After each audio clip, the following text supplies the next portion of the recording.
Hello, Ryan here with another episode of Try My Darling, and today I'm going to be taking a look at Double Dragon 2: The Revenge, and specifically I'm going to be taking a look at the Famicom version of the game that is on the NES, or I guess Famicom Classic Mini. So let's go ahead and pop into that. And so this came out in 1989 on the Famicom. The NES version would come out the next year in 1990. The arcade game actually came out in 1988.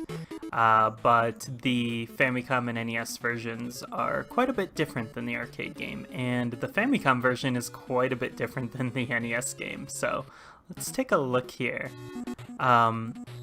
First thing you notice, the easy, normal, difficulty levels here. In the NES game, the easy mode only let you play the first, 3 or 5 stages, but in the Famicom version, you can play the whole game in easy mode, which, is definitely easier. It is not, doesn't make the game a total pushover, though.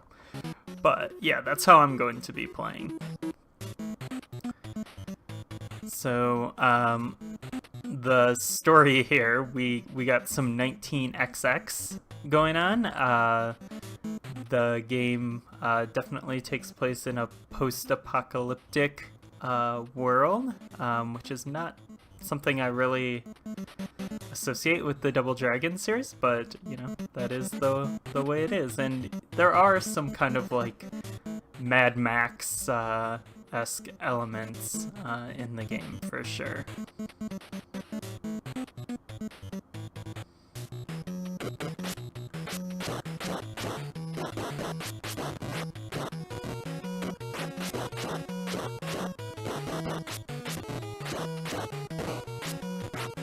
So, the way the controls work in this game are pretty interesting for a brawler. Your B button attacks things to the left of you, the A button things to the right of you. So, depending on which way you're positioned, that's going to change. So if I'm, have my back to these guys, it's going to have me doing a kick to them. But if I'm facing them, I'm going to be punching. So it's a little actually kind of weird to get used to, but once you do get used to it, it works.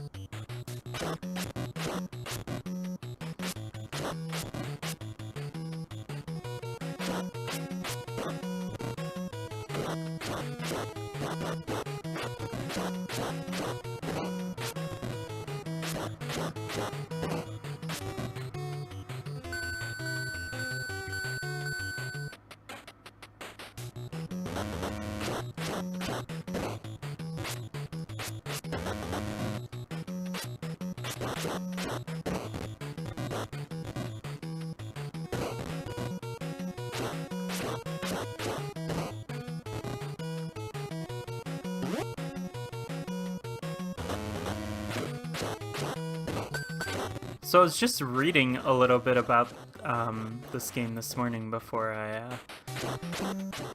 loaded it up here, and apparently, this was developed by Technos, and apparently, and this is the only source I found on this is Wikipedia, so I'm not sure how accurate it is, but apparently the Famicom version here was directed by the same director as River City Ransom. So I did not know that, which is definitely pretty interesting. Two very awesome games, yeah. Double Dragon 2, the NES version, is probably my favorite game in this series. It's one I have a lot of fond memories. of playing as a kid. I got it for Christmas, I believe in Christmas in 1990, and I got the game and a Game Genie that Christmas. Those were my big gifts. So I actually have a lot of most of my memories playing Double Dragon 2 on the NES involve playing it with the Game Genie. So go for Broak.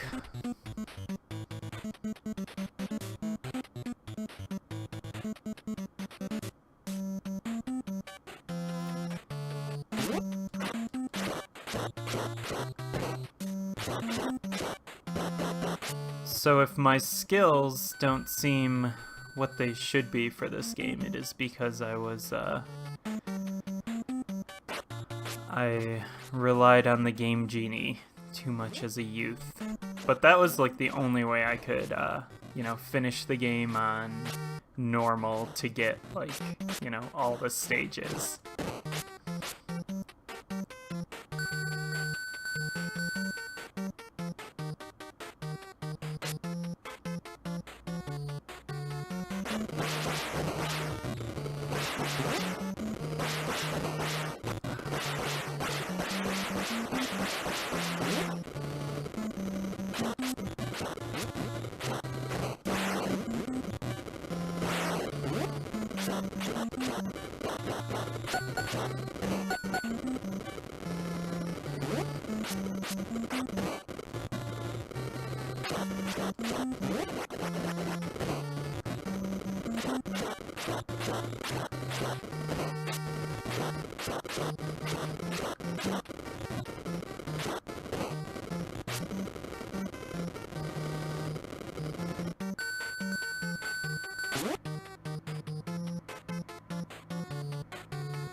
But on easy mode, the game is pretty forgiving with your life, because if you can make it through the end of the stage without dying, you get your life refilled, which is nice. So you can afford to take a few hits, and you will, unless you're like a super unless you're a wizard.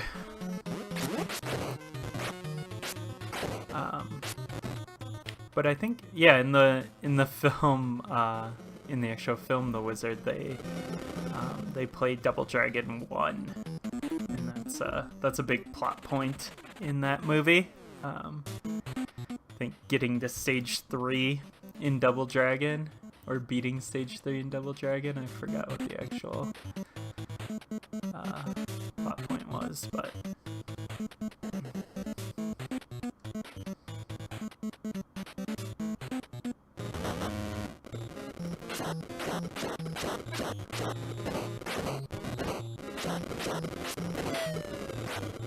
so yeah, this is an interesting mechanic here. You're in this, I guess you're in a helicopter.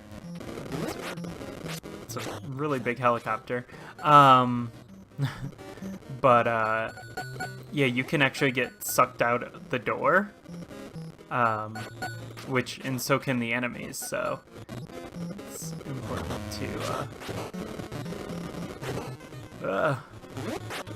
make sure you stay away from that door.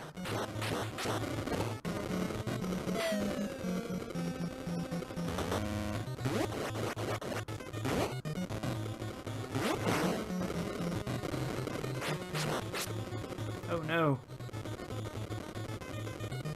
Because I don't remember if you lose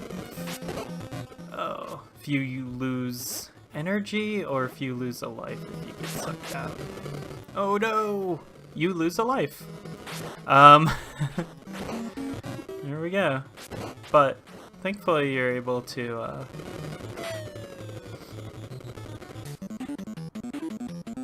start over right from there. That was a silly way to lose a life, though. It's a bummer. But look how short some of these stages are. Like, that was like a 2-minute stage. Or mission, I guess.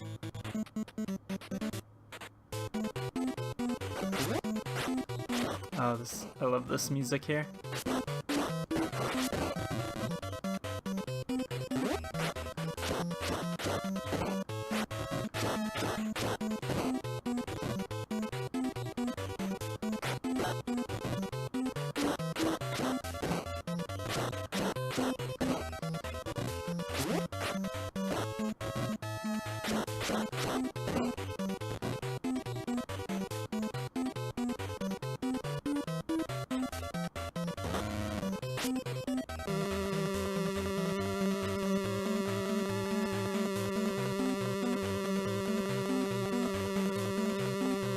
And now we have spiked ceilings, so no more jump kicks for the time being.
And now we get into some, this is where the tricky platforming begins, which this game weirdly has some. Kind of like the original, but it's not quite as difficult in this game as it was in the first Double Dragon.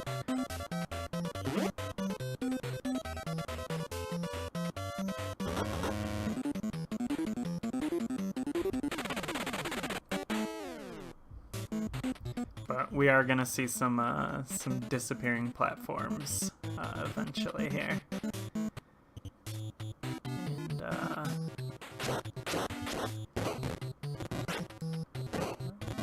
And some jumping across water onto small platforms is definitely gonna happen.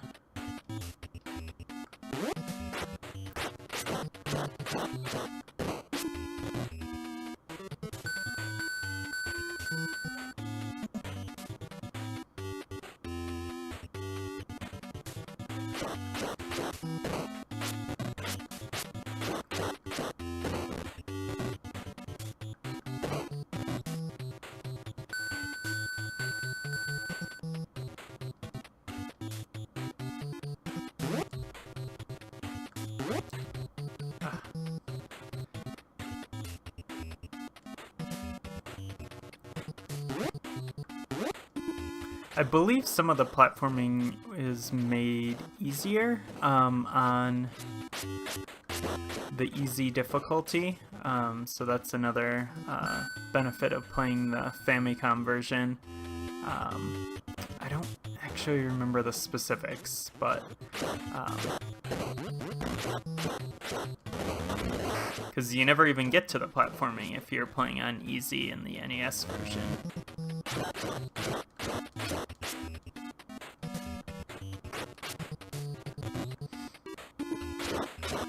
And I mentioned the Game Genie earlier, and I didn't even think Some people might not be familiar with what that is, because it's not really a thing that exists anymore.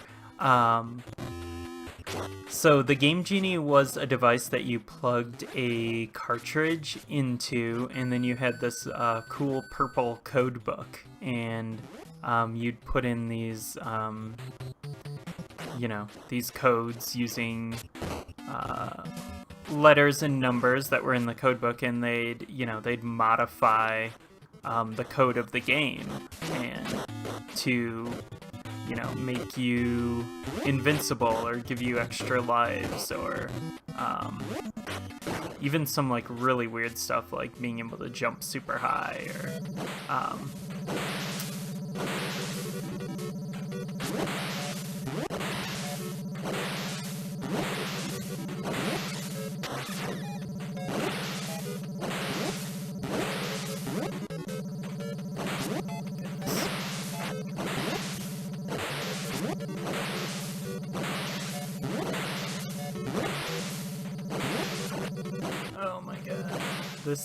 this is actually the trickiest platforming we've come across yet.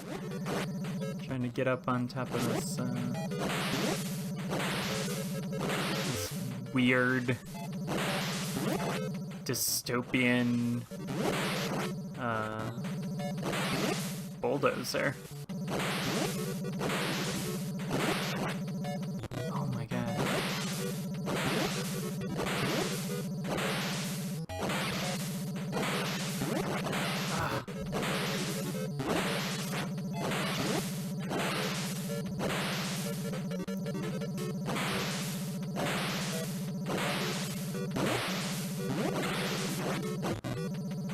Come on, there we go.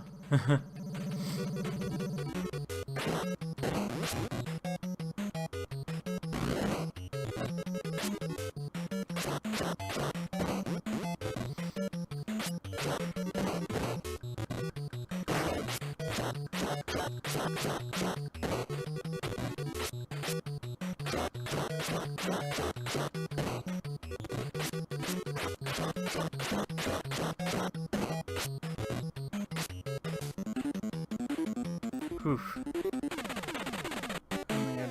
Only had one bit of life left.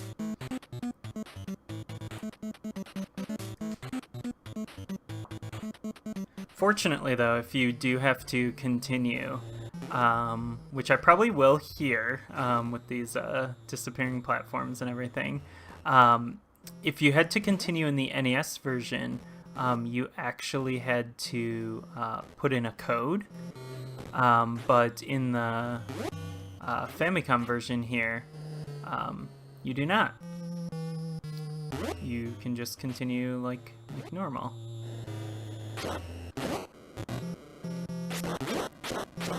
Actually, maybe that's what was easier, because those platforms weren't actually disappearing like in a Mega Man game.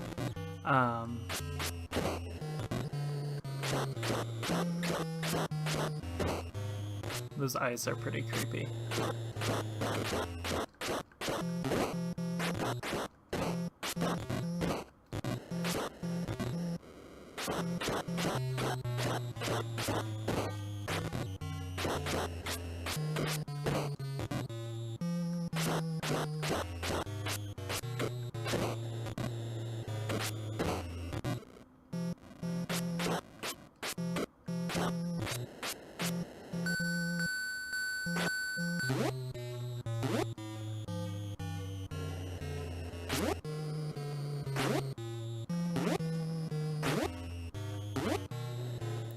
Oh, lame.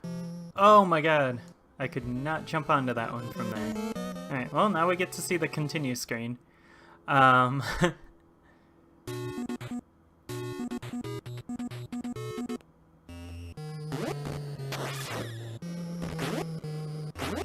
So yeah, it's not like too terribly punishing.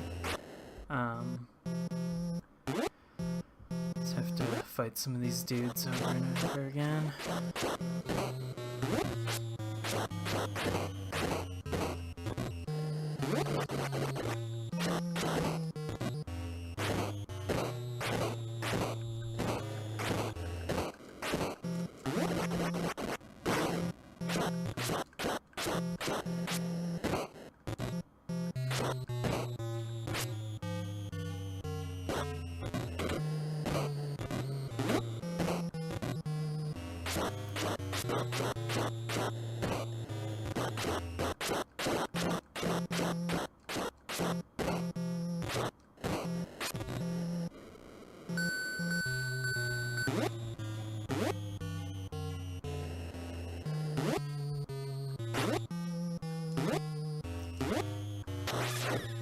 Oh, see, the arc of the jumps is I don't love it.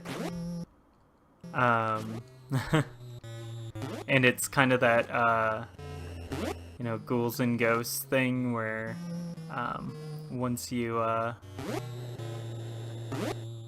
start going in a direction, you cannot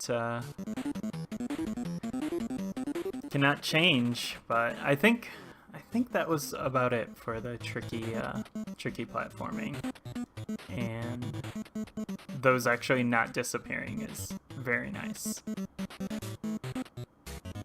Oh wait, no, there's this. Oh, and there's still like the clockwork stuff, the Castlevania-esque. Oh my god.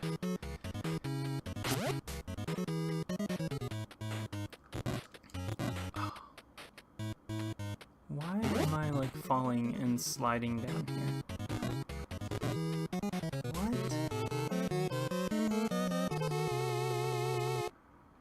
Alright, let's try this again.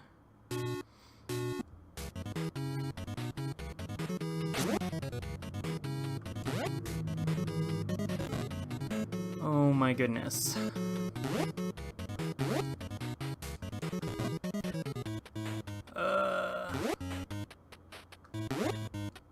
So I can't get all the way over to that small one.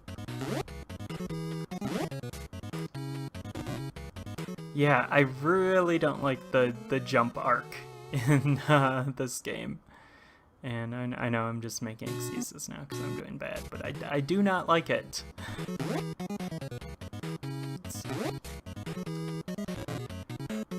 And I don't like conveyor belts. Oh my god.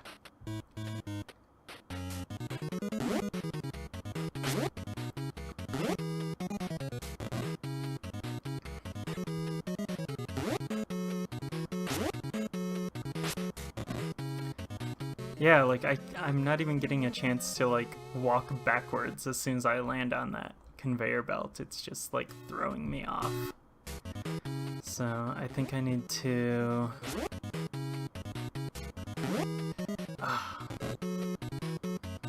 That's really tricky, like getting onto that small one.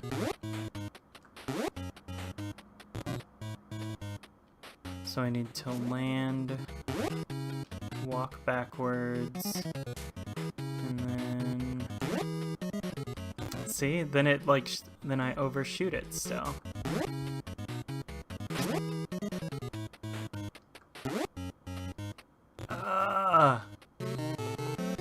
Okay, we're getting there. I think you have infinite continues? Maybe. I hope so. Yeah.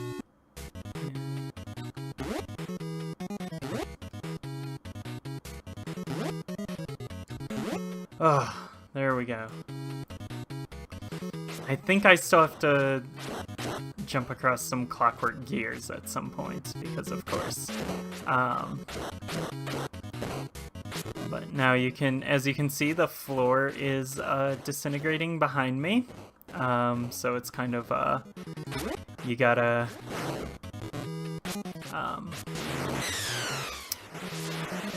beat this dude before the floor totally disintegrates. Which, we'll see. May or may not happen here.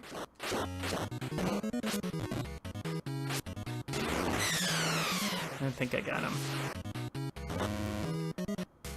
Yep, here we go. Oh, and there's spikes shooting up too. Good times, good times. So yeah.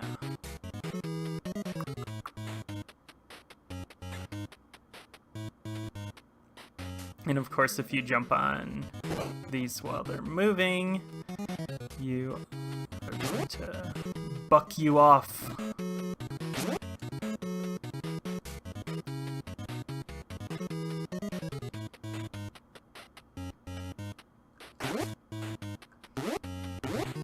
Oh boy.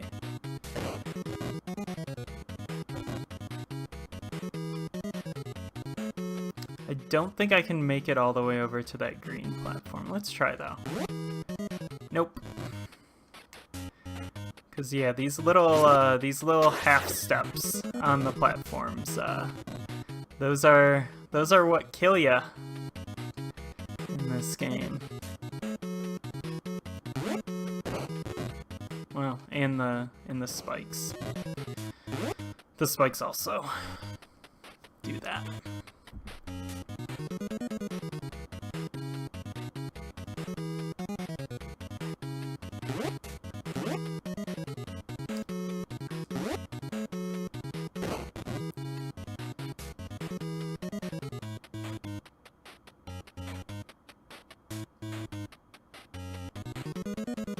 I mean, I guess I could have been using save states for all this stuff, but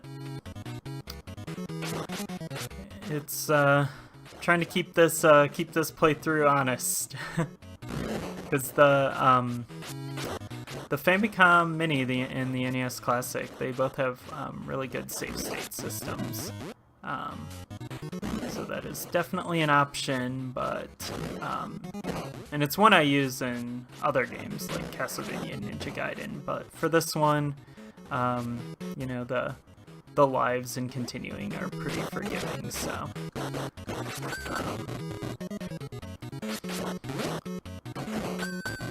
so it's not quite as necessary.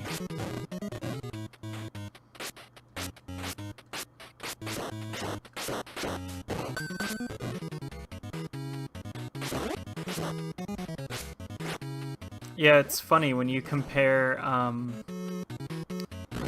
the Famicom Mini to the NES Classic, like the way the difficulty works in the different games, because of the different regions. Like, you have stuff like a lot of the first-party Nintendo stuff is more difficult on the Famicom. Like Zelda 2 and Super Mario Bros. 3 actually are the Famicom versions are more difficult.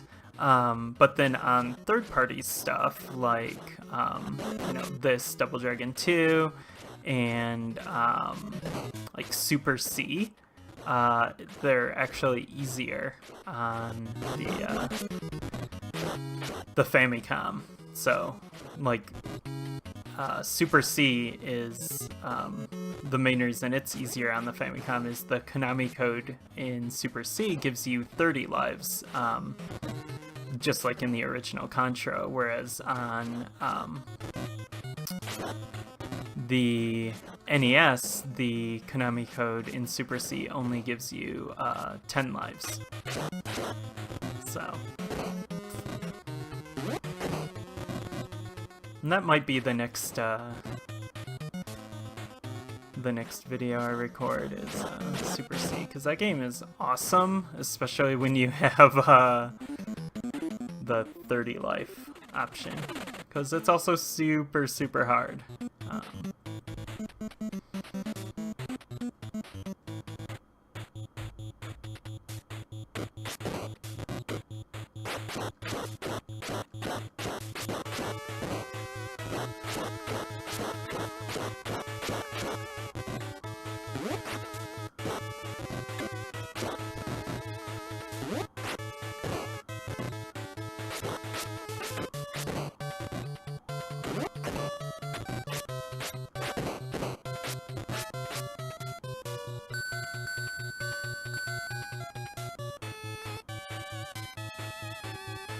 It's a cool looking stage.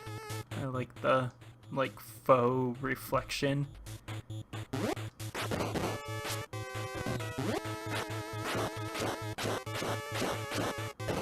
Yeah, I mean, I guess aside from some questionable platforming, I guess my only other sort of issue with Double Dragon 2 is it's just kind of a few enemies that get repeated quite a bit. You're kind of seeing the same enemies in every stage. Like, how many times have I fought this this Dolph Lundgren looking dude here? It's been a few.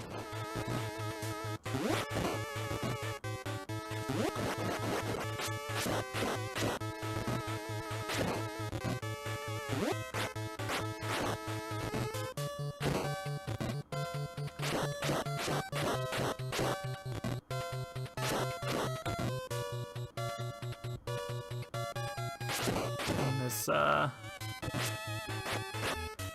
somewhat a Bobo-esque man here, if you remember a Bobo from the first Double Dragon, and how could you forget? It's got a similar build and facial features here.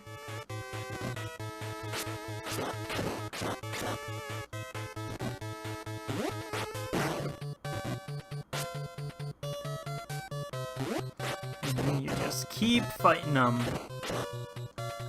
But I'm pretty close to the end now, so just gotta stick it through.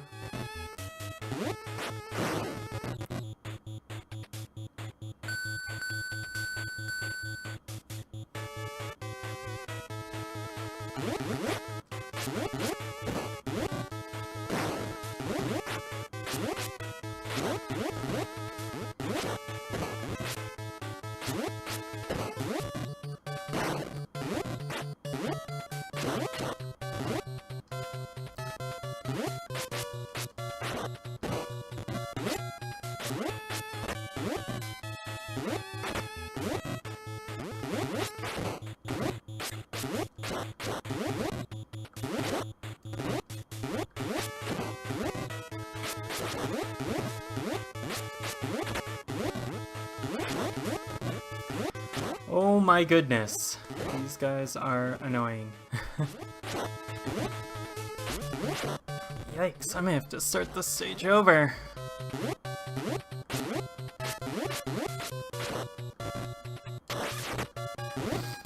cannot seem to get a hit in.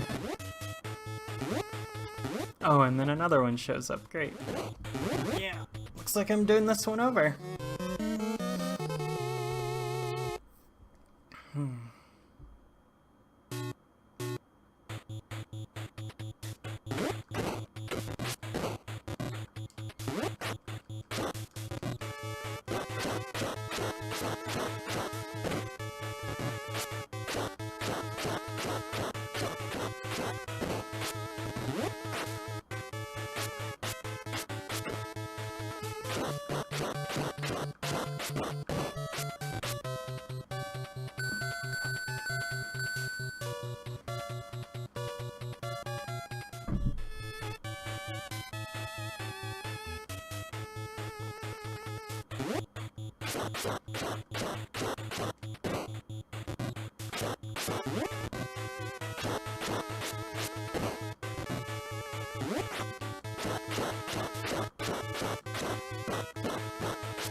Really, as much as I try to mix it up with the combat, it's typically best just to, if you can get an opening to just punch the dudes.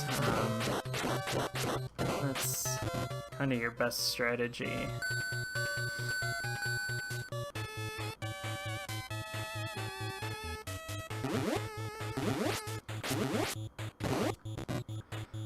Let's see if this goes any better this time.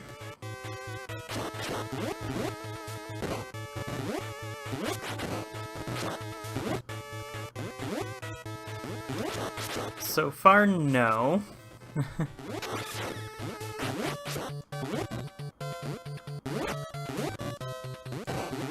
Oh my goodness. I'm just getting knocked around here.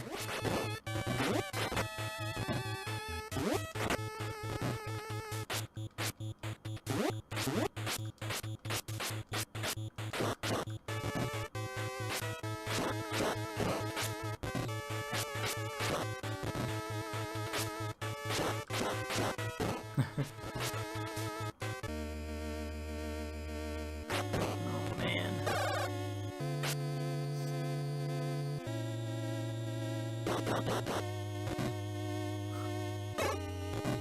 This is a weird fight. I don't know if you're fighting yourself or if it's your brother here, because that's definitely a thing in the Double Dragon series.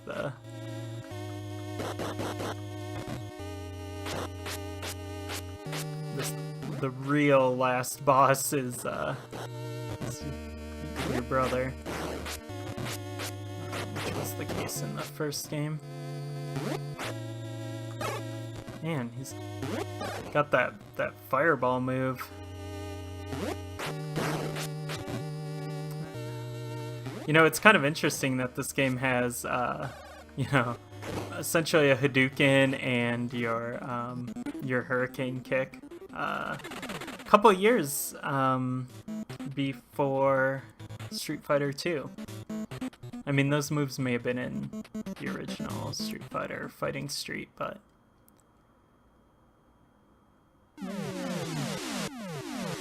Goodness.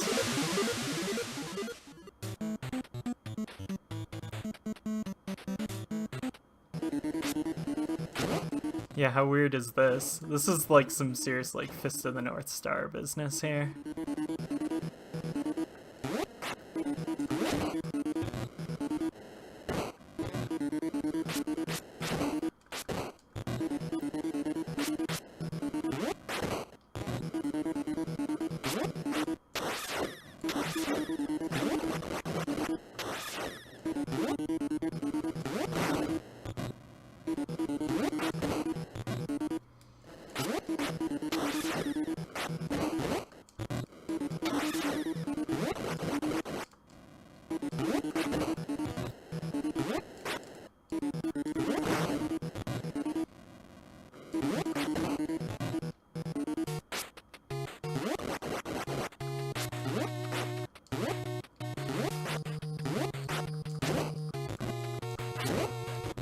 Great music, at least.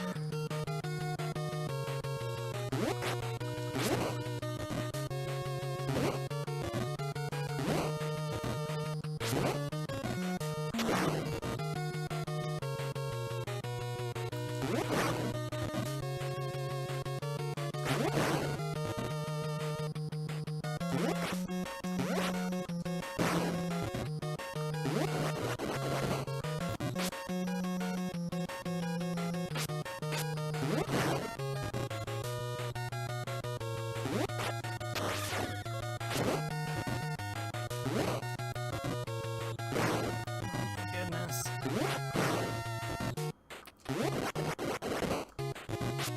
Oh, bummer.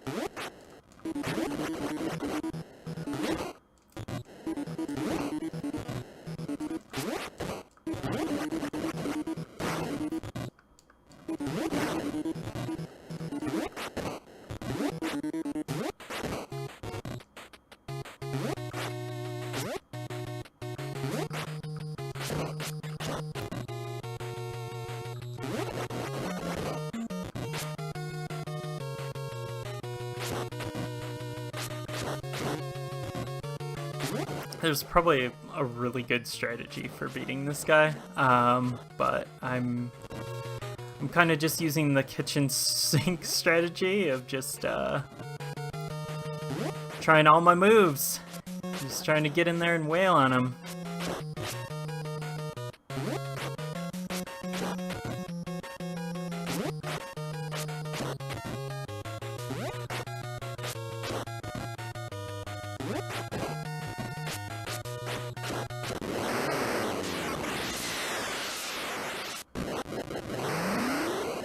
Oh my goodness.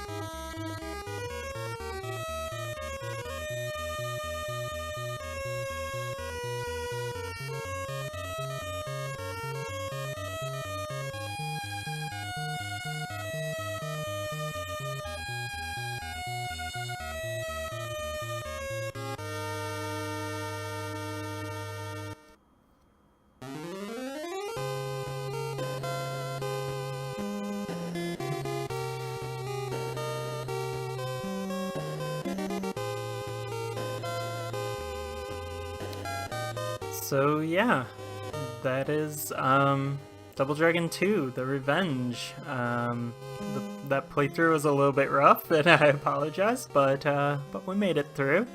Definitely a lot easier than the NES version. So yeah, I mean, I guess that kind of wraps everything up here. You know, if you want to check out other videos or podcasts that we do, you can go to nintendofunclubpodcast.com. You can find our podcast on iTunes, Google Play, or wherever else. And then on YouTube, you can just search for Nintendo Fun Club Podcast. As for myself, you can find me on Twitter at Brawn Dwarf, BrawnDwarf. So thank you for sticking around for this playthrough here, and I will catch you next time. Goodbye.